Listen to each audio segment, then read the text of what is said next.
what's your excitement level though now with these two guys here? I know Amaya might be sent back down here shortly. My excitement level for for Mervis is probably just like everybody else's. Like it's up right now. We've seen how this dude has smashed so far this season. The guy has, throughout the three levels of the minors that he's been through, Mervis has lowered his strikeout rate and raised his walk rate within these three, like through all 3 years that he's been throughout the minors or whatever. And then just to come up, and he's smashing lefties right now. So everyone that wants to say like, oh man, he's just a lefty on righty smasher, like, no, like the dude can hit both sides, left and right. And just take last week, for example. Take any of those games in the National Series. We were all screaming at our televisions, at our phones, at our iPads, whatever, at Eric Hosmer, like, good God, and Edwin Rios, just like, yeah, why are these guys still on the team? So to finally get Mervis up here, it's great, man. It's a shot in the arm, like we said last week. It's a shot in the arm that we desperately need. Now, not to say that I'm not taking Matt Mervis and being like, okay, you're the guy now, like, all the pressure's on you, everybody's looking. No. Because at the end of the day, worst case scenario, if he does exactly what Eric Hosmer's done, whoop-de-doo. He's getting major league experience, and hopefully, and so far we've seen it so far this series. He's played every game so far. He played. I think he started at first on Saturday. Hopefully, he's in that lineup regularly. If I said that right.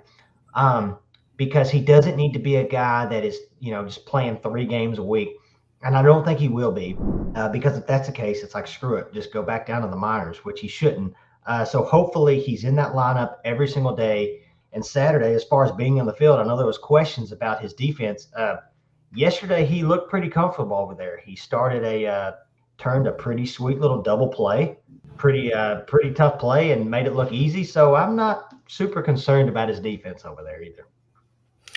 Dude, his defense so far has been great at first base. It seemed like he had some game-saving picks over there at first base, not just today, but Saturday. Like, he's looked excellent at first base so far. I mean, all the concerns about him playing defense at this level, that was one of the big concerns I had.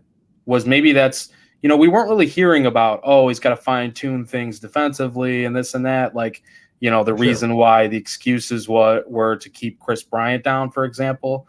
Oh, he's still working on defense. Okay, that's a load of bullshit. But with Matt Mervis, I thought maybe there would be some actual concerns there, because I think he had some issues in the past. But so far, so good, man. He's made some great plays. Like you mentioned, the double play, the scoops.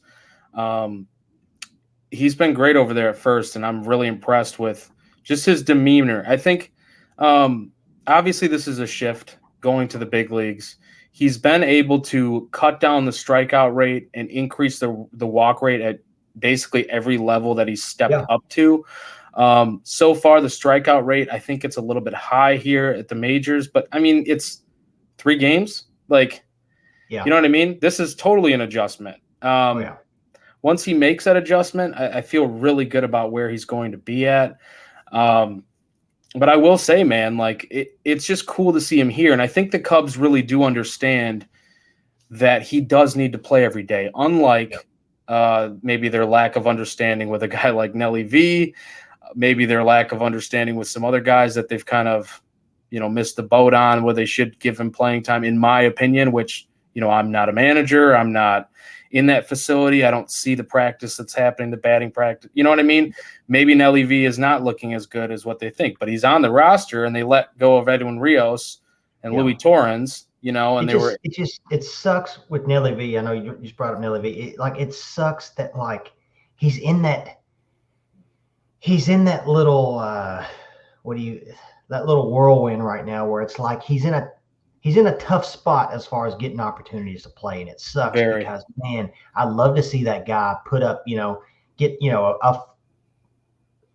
a decent load of at bats, in a week. It sucks because you're playing behind Ian Happ, Cody Bellinger, Seiya Suzuki, and where do you put him? I mean, I know it sucks because like when he's on, man. Like I saw him the Friday game last week, just belt a home run against the Marlins, and then he had some key at bats in this past week, and it's just like, man, I'd really like to see that guy get like a full season's worth of at bats, but it's just tough, man. It's tough.